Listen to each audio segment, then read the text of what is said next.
Tassa bhagavato arahato samma sambuddhassa. Namo tassa bhagavato arahato samma sambuddhassa. Namo tassa bhagavato arahato samma sambuddhassa.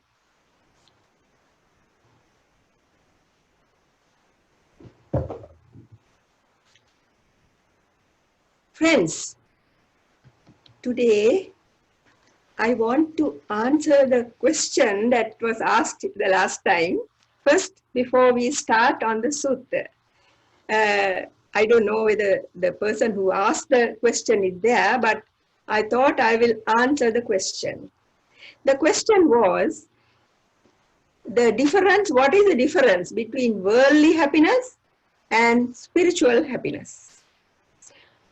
Happiness is an emotion that helps all beings, whether human or non-human, to continue living in this world. Both spiritual as well as mundane happiness comes from the way we react to ourselves and others. Though all want to be happy, not everyone has the correct idea of how to gain genuine happiness. Usually, worldly happiness relies on external factors and our senses, while spiritual happiness comes from within a person's mind. The word pleasure is more suited than happiness for the worldly feeling one gets through the senses, as spiritual happiness is called sukha, and it's the opposite of dukkha. And sukha is happiness in the spiritual sense. The way we organize our lives and our relationships with others is a way of finding meaning in life and a sense of accomplishment.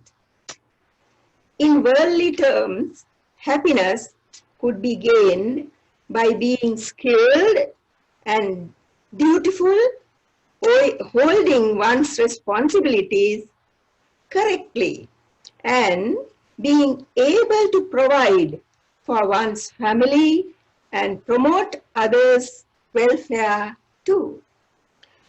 Further, if there was no danger of aggression or robbery or violence, one would be happy. A sufficient income, a job, according to one's education, is also a way of providing a happy life. The Buddha never denied or belittled the ownership of wealth. For householders, wealth is desirable as a means to get happiness.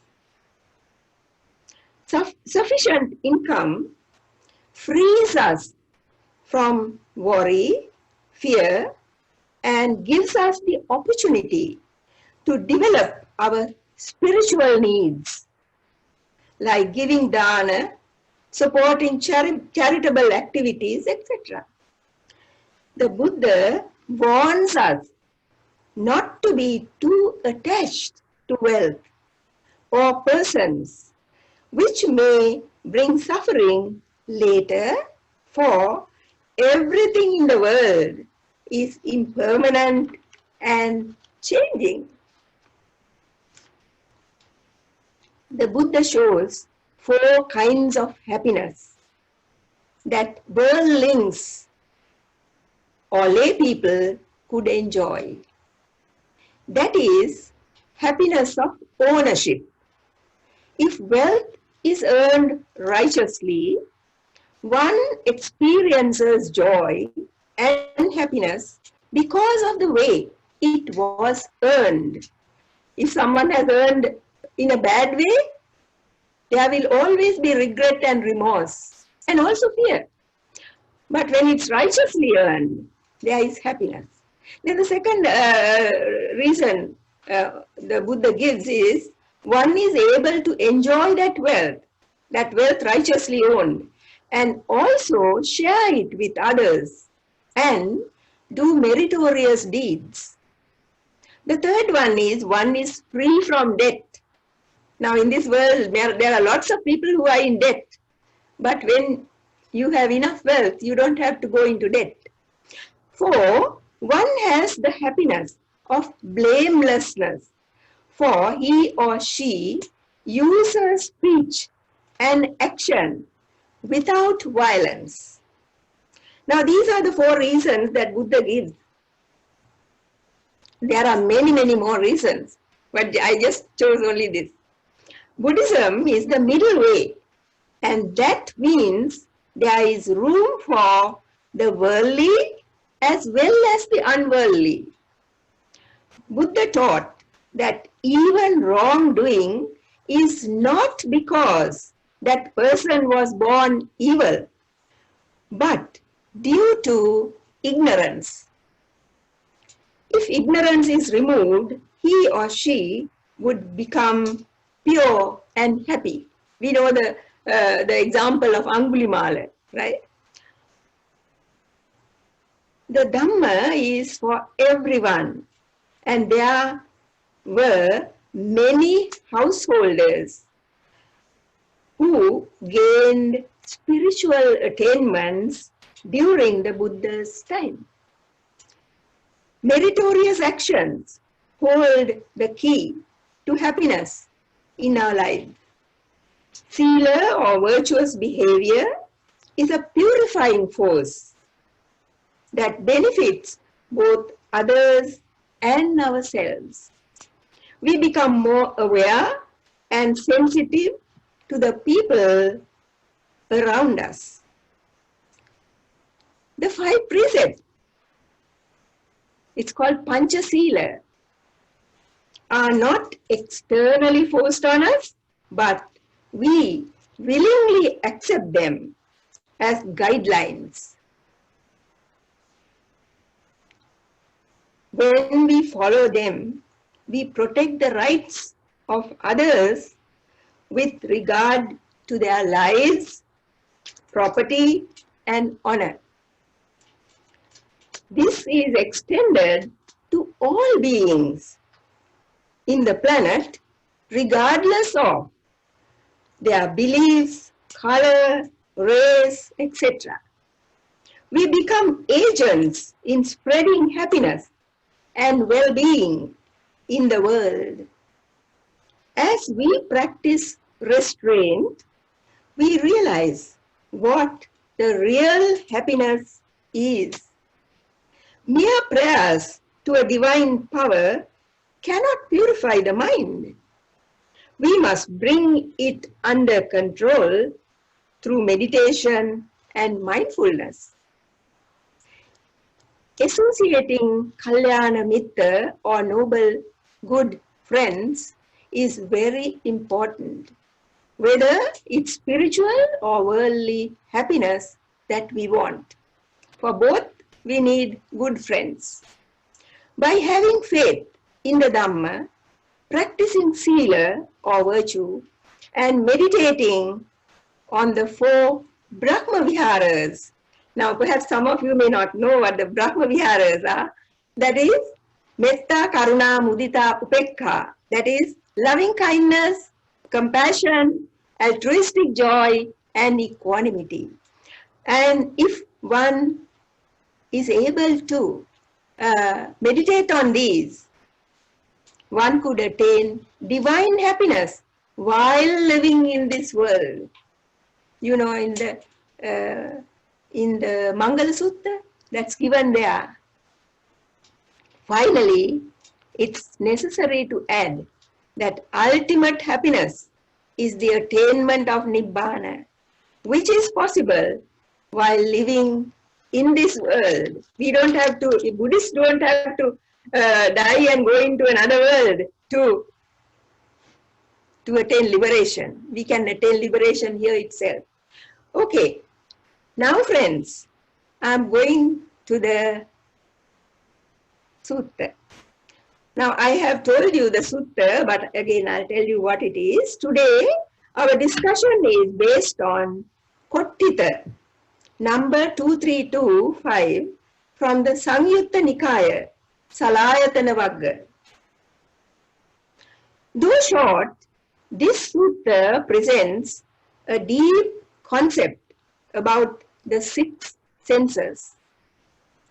Listen carefully. I think you will get something out of it. I hope so.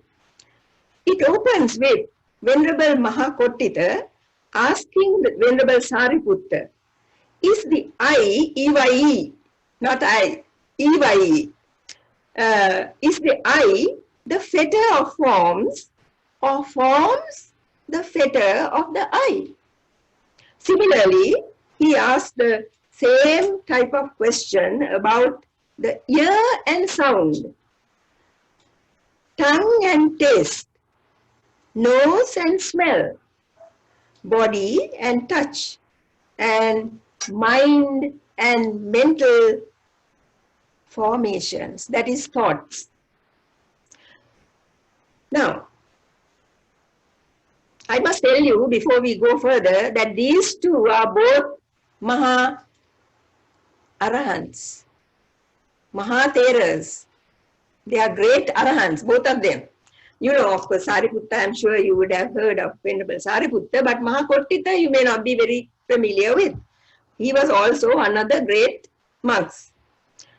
So anyway, now I'm going to explain to you a few things about what we have already said. That is, the Pali word for fetter is samyojana. That is the Pali word. A fetter was a leg cuff or a chain put about the ankles to restrict movement in the olden days. In the Dhamma, it is a bond that keeps all beings tied or attached to something, like a prisoner who was handcuffed in custody. According to Dhamma, there are 10 fetters. I think I will tell you that also. 1, personality belief. It's called Sakkaya Ditthi in Pali. That is the belief in a permanent self or soul. 2, skeptical doubt. That is Vichikicha in Pali.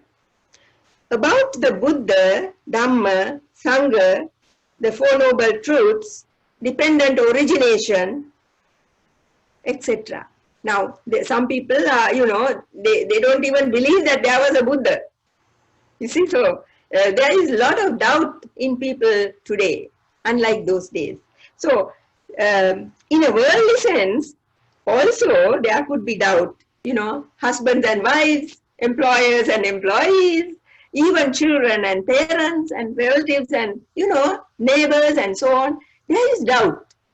So, this doubt is also a hindrance, one of the hindrances. Clinging to right now, third one that now we have gone to 2. Now the third one is clinging to rites and rituals. That's called Silabbata Paramasa.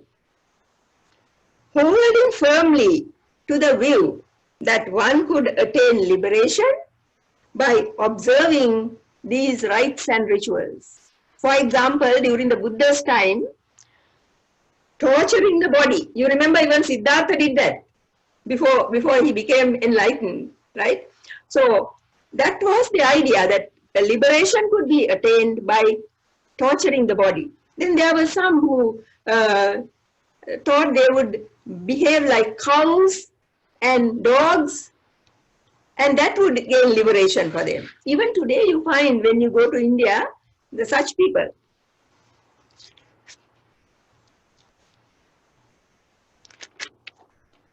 Then the fourth one is sensuous craving. Sensuous craving. That is called kama raga or kama chanda. Also called the 5 chords of sensuality for sounds, smells, touch, taste, and seeing. Now those are the things that make people get very upset, very happy about, or rapturous, or they think that that's a lovely music, and they would go for that, So, or they would look at the TV, or go to a cinema hall and watch something and say, oh, that was very, very fine. All these things come under this one. This is also better. And another thing is, it's also a hindrance. Now, the 5th one is ill will, or it's called vyapada. Now, ill will, can be anger, dislike, and all these things, right? Hatred, and also driven by a sense of desire or ill will, one may do wrong by word, deed, and thought. Now, this is also a hindrance, right? So, now the 6th one. Now, we are talking of not hindrances, but about the fetters, right?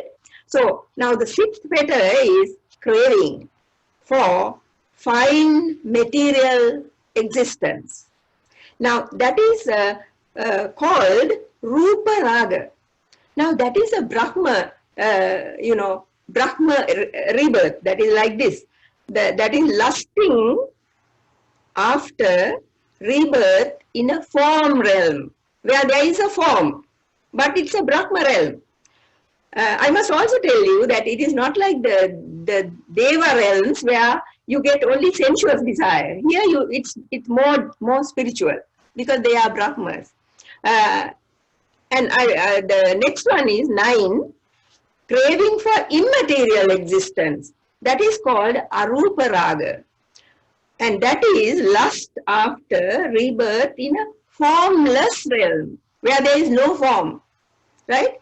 Now, that's also Brahma realm. Now, I had better tell you that both these realms, these Brahma realms, are attained by people who attain jhanas, right?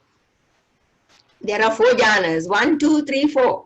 And according to the jhana that you have attained, when you die, you might be born in one of these realms. And you can continue, your spiritual activities. So anyway, now the 8th one is conceit or mana, pride. And how does that come? Such people think, I am superior, comparing with another, right? Comparing with other people. I am equal, or I am inferior. This may be about qualities, appearance, looks, education, wealth, even health. I am very healthy. That one is always sick. So that kind of thing can be a fetter. Then the 9th one is called restlessness. Restlessness. And that is in Pali, uddacha. Due to things one has done. That means wrong things that one has done, wrong deeds. Or not done. That is, not done the correct things. What should be done has not been done. So, this is also a hindrance. And the 10th one, the last one in the fetter group is ignorance. And that is called avijja. So, or delusion. This is the primary root of all evil. Now, all these others also have ignorance behind it, right? So, and all the suffering in the world comes because of ignorance. Not knowing the Four Noble Truths is also another reason for that. All unwholesome states of mind are bound up with ignorance. Now, I gave you 4 hindrances, right? There are 5 hindrances. The 5th one is sloth and torpor. So, now, let us go back to the sutta itself, right? Now, the question that Kotthita asked, he asked Venerable Sariputta, if the 6 senses like eye, ear, nose, tongue, body and mind are bound or fettered by their objects. Now I had better tell you what now I'm not going to tell you all the objects. If I tell you one, I'm sure you can recognize the others. Now the eye. What is the object of the eye? It can be an animate or inanimate form, a car, a house, whatever it is, or a person. In the same way, sound, right? The ear and sound. So like that, these are the sensors and their objects. Now, this is what he asked, whether the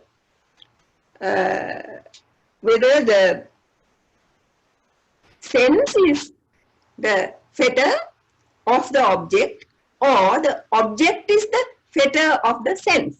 That was the question. Then, Venerable Sariputta answered that it's not the sensors that fetter their objects or the objects that fetter the sensors, but the desire and lust that arise in the mind becomes a fetter. Because of the object, there arises in the mind, not in everybody, but usually, desire and lust. And that is what becomes a fetter. He gives a simile. He asks, if a black ox, a bull, or a white ox were bound by a yoke or harness, can we say that each ox is the fetter of the other? No, answered Venerable Kotthita. It's the yoke that is the fetter. Similarly, desire and lust are the yoke of all beings in the world. During the Buddha's time, people used oxen for agricultural purposes, to draw carts, etc. Often a pair of oxen were tied together to a yoke to plow the field or even to draw a carriage. Now listen, if the eye was the fetter, we would never be able to liberate ourselves from samsara, because our senses are always there with us. So how can we get rid of that if the senses were the fetter? So we are lucky that the senses are not the fetter, but the yoke, that is the desire and lust that comes with the sense, seeing the object or hearing the object or whatever, in contact with the object, the desire and lust is the fetter. So now,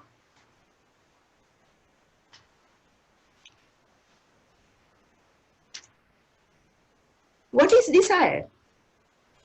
It is the longing, wishing, craving to get something. It could be a person, it could be some inanimate object, whatever it is. There are 2 kinds of desire. One is the worldly one, you see, for worldly things, like gain, fame, praise and happiness.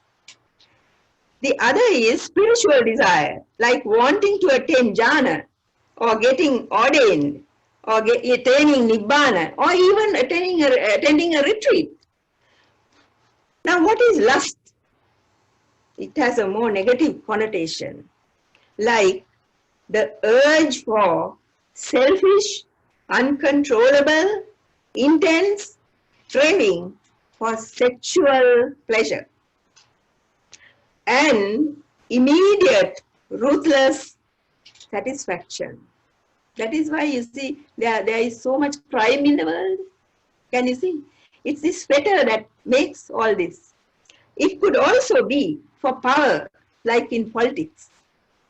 You can see all this in the world today, isn't that so? Because desire is forever active.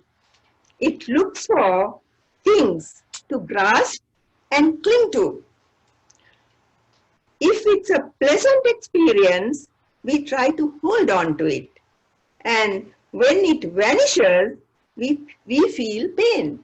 You know, everything is impermanent.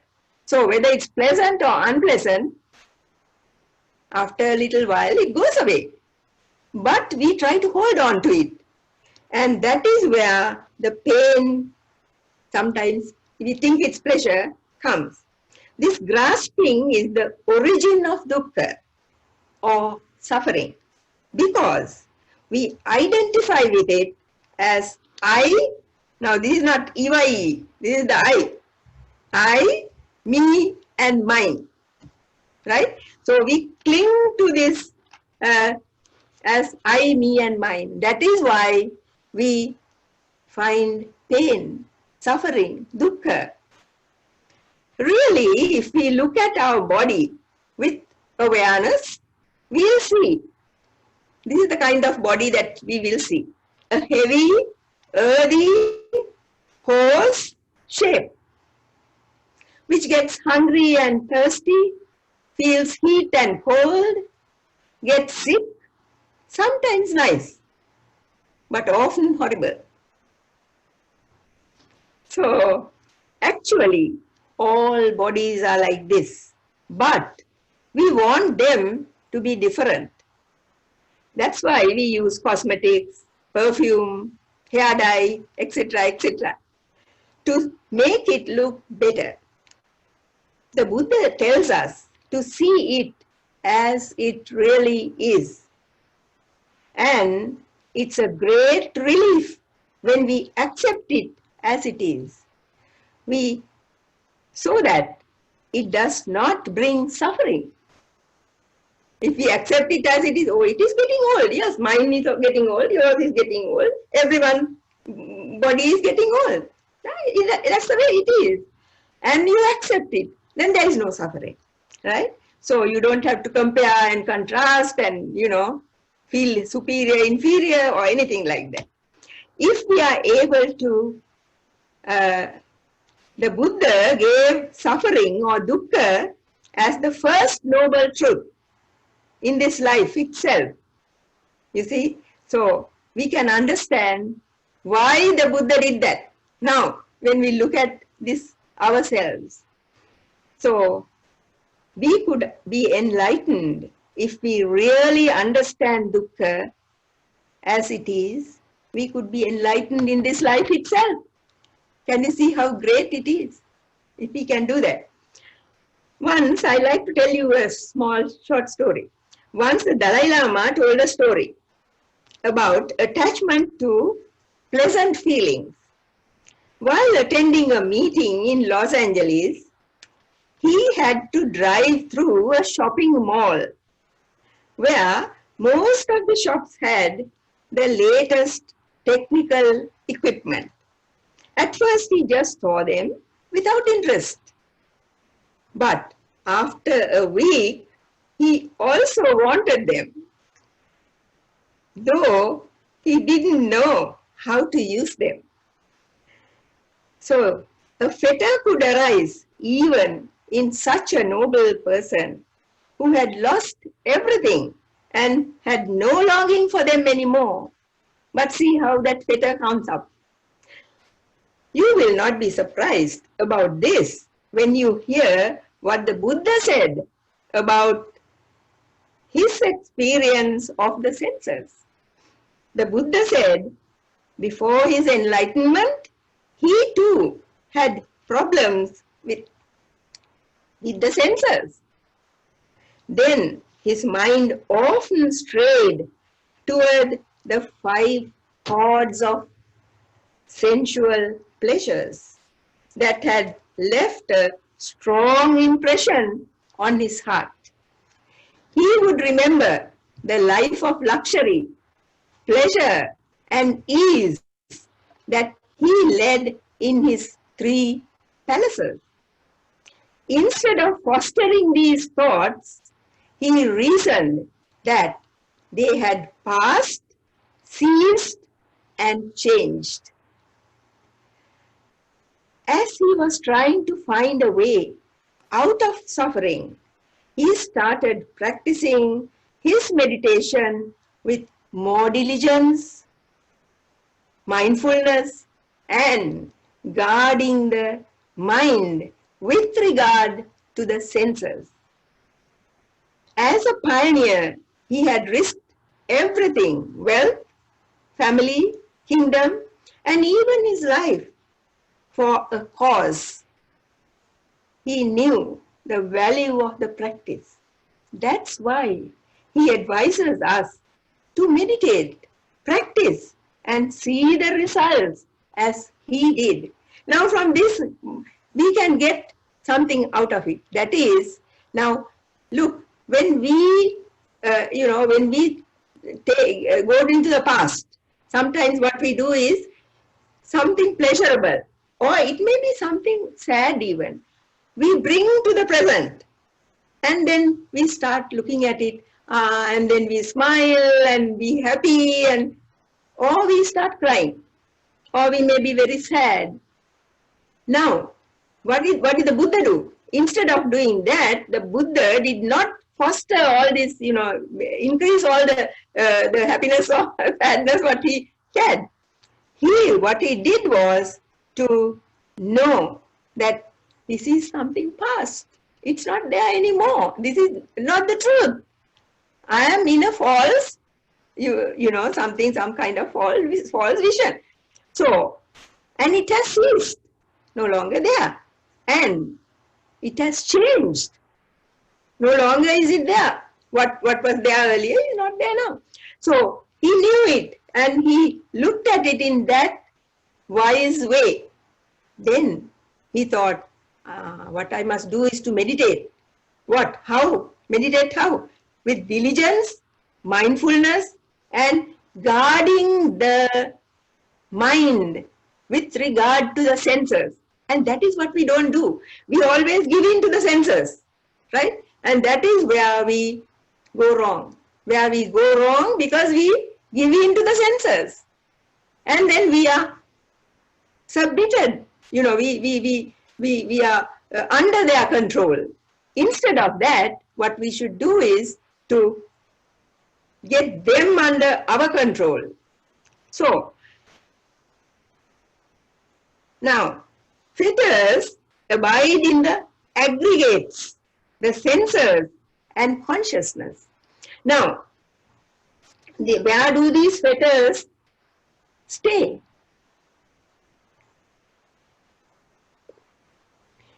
When the fetters enter us, they are either in the aggregates, in the senses, or in consciousness. Now, what are the aggregates? I'm sure you all know about it, but anyway, I'll just go through it. Form, feeling, perception, volitional formations, and consciousness. These are the 5 aggregates, right? So, the fetters come and settle in these. Or it could be in the senses. Senses, right? Yeah, eye, ear, nose, the senses. Or the consciousness. So, this aggregates is also called Panchaskandha. Panchaskandha. But it becomes a Pancha Upadana Skandha because we cling to it. We think it is mine. This is mine. Let anything else be others. But this is mine. But is it ours? Is it mine? That is where we have gone wrong. So anyway, that is where it becomes a upadana, clinging, a form of clinging. So anyway, they occur at 3 levels. They means the fetters. The fetters occur at 3 levels. That is, the first is called Anusaya level, and where the fetters are dormant as latent tendencies. Sometimes the person may not be aware of their existence. The second is called Pariyuttana level, when they show themselves by rising up to the surface and covers or enslaves the mind. One may get angry or suddenly feel a desire or even envy or jealousy, but the person may not act or speak about it. You see, so still the person is in control, right? The fetter has not, it has come, but it cannot, make the person act. But only thing is, others might see from the face, the flexing of the muscles, or, something like that, that the person has got angry, or the person has got a feeling, a lustful feeling for something that he or she has seen. But whatever it is, now that stage is okay. The third stage is called Vitikkama, when one begins to act in an unwholesome, even violent fashion with both body and speech. When one has reached this stage, it's very difficult to restrain. So before that stage is there, we have to restrain. We have to get control of the fetter and not let it control us. Now, the function of a fetter is to cause delight and gratification through craving. Through craving, right? It is craving that increases our, the second noble truth is craving, isn't it? So now you can see how these things are connected. It uses thought as a means of traveling about and binds all beings to the round of rebirth. Now that's the other nasty thing that happens, It makes us go again and again in samsara. Fetters can bring gratification and thus build up our confidence in its usefulness in bringing happiness to the world. That's what we think, right? There is that word that I think the Westerners have coined, righteous indignation. I'm sure you would have heard it. Righteous indignation. There is no righteousness in indignation, right? So, until we reach the stage of experiencing the consequences of our action, we do not realize the danger of believing in the fetter, right? So, a fetter is always a negative state of mind, not a positive one.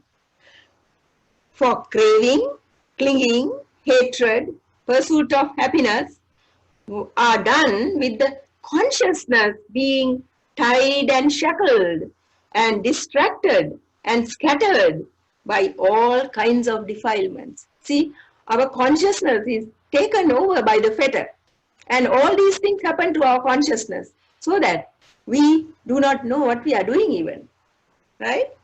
So, if we fully understand the Four Noble Truths, the truth of suffering, that is what we have to understand. Abandon the origin of suffering, that is craving. Realize the cessation of suffering and develop the way to the cessation of suffering. These are the Four Noble Truths. The first three fetters would be abandoned. And what do we get? We could attain stream entry. That is Sotapanna. And you know that becoming a Sotapanna is one of the best things that could happen to us in the world. because then we will never get a woeful rebirth. That's one thing. And even if we are to be reborn, even if we go to the maximum of births, it will be only 7 times, not more than that. See how the Buddha has given us that promise. So therefore, we can always rely on that.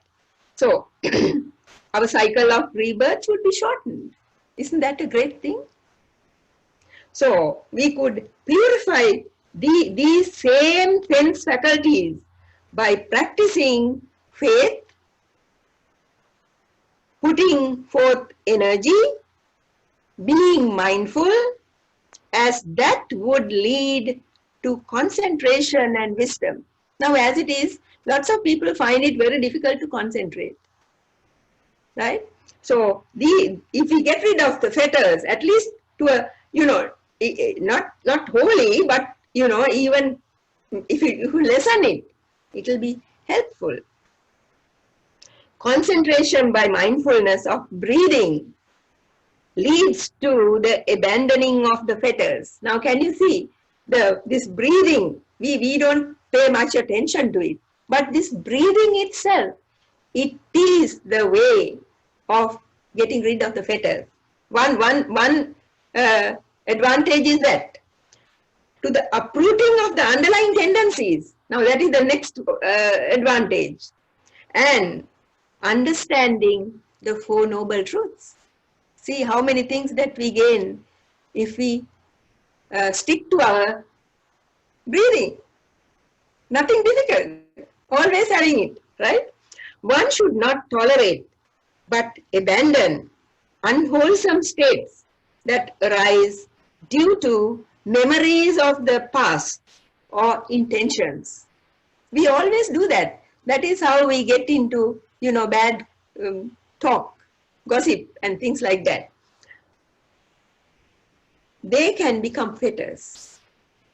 The Buddha advises all practitioners to associate with noble friends, because noble friends are called Kalyana Mitta. I think you know that. Because if one wants to get rid of fetters.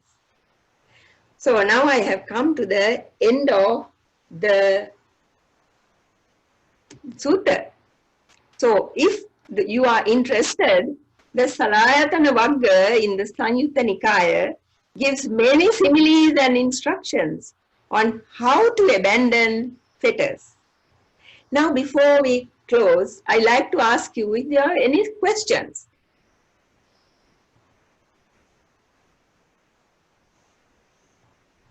Do you have any questions? Please ask if you have any. I'll try to answer them. Or you may think about it a little bit. And meanwhile, I have something to ask you. Where all of you can join me in doing something. That is, you see, yesterday, I saw the news that there is fire raging in California, especially in the north, in San Francisco Bay Area.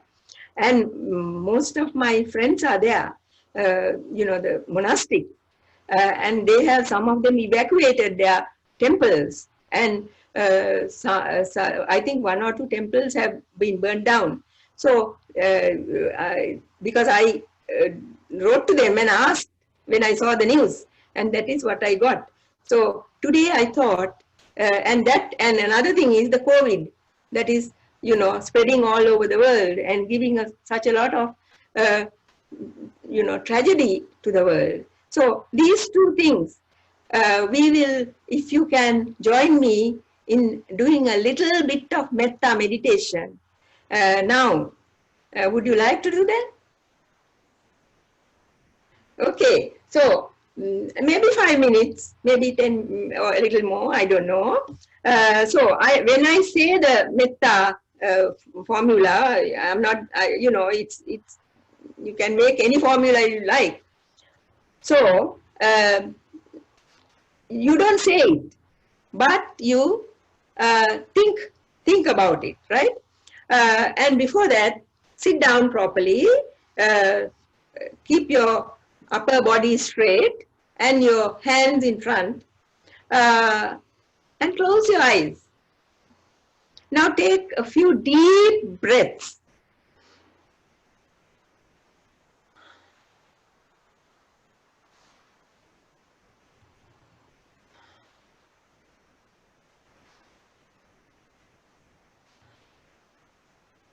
Okay, now I think you are ready. So, don't say the words, but think about it, right? May all beings, first of all, in where you are, may all beings in this area, that means in your area where you are, be well, happy, protected, and peaceful. May all beings in this area be well, happy, protected, and peaceful.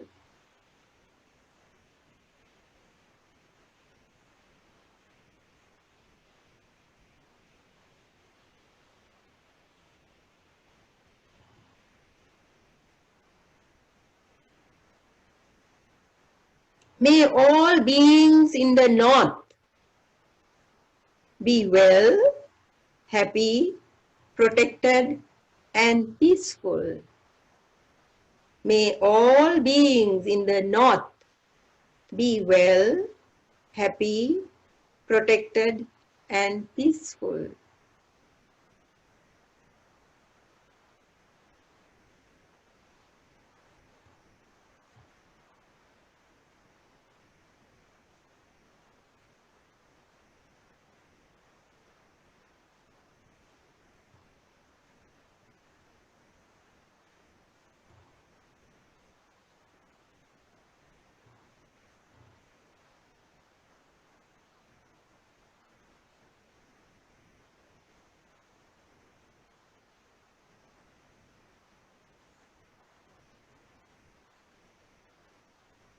May all beings in the east.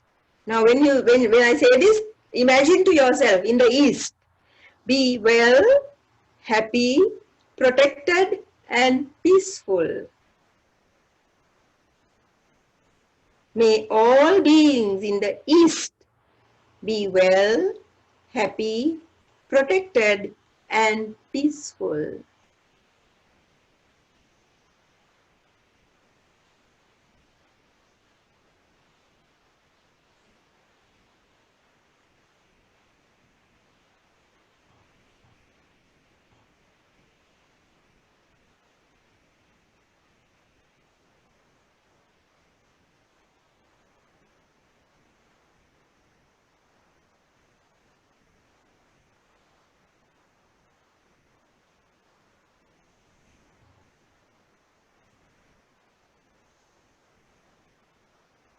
May all beings in the south be well, happy, protected, and peaceful.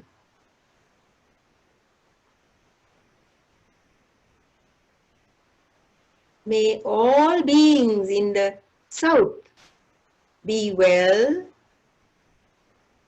happy, protected, and peaceful.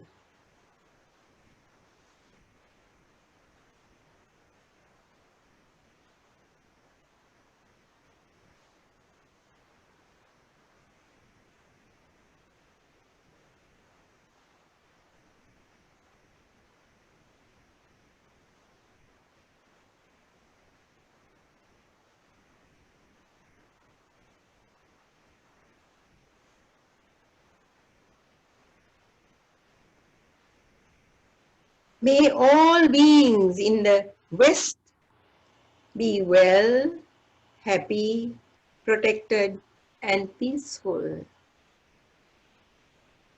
May all beings in the west be well, happy, protected, and peaceful.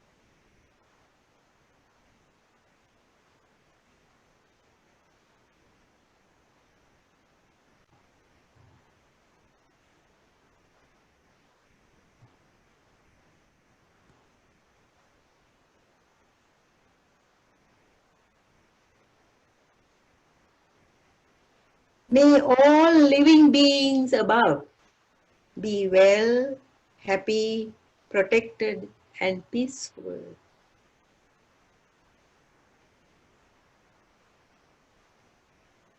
May all beings living above be well, happy, protected, and peaceful.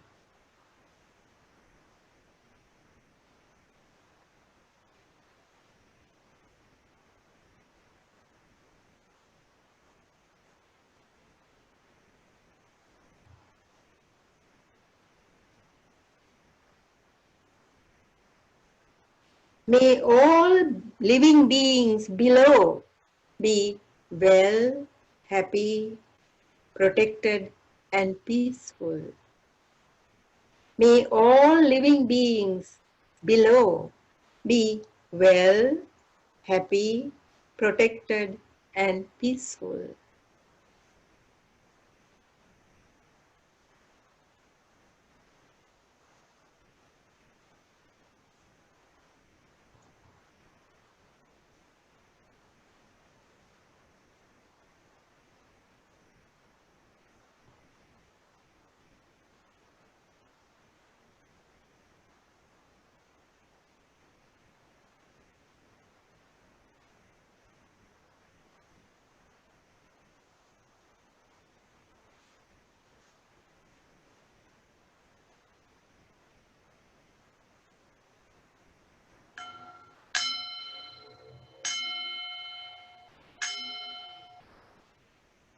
Slowly open your eyes.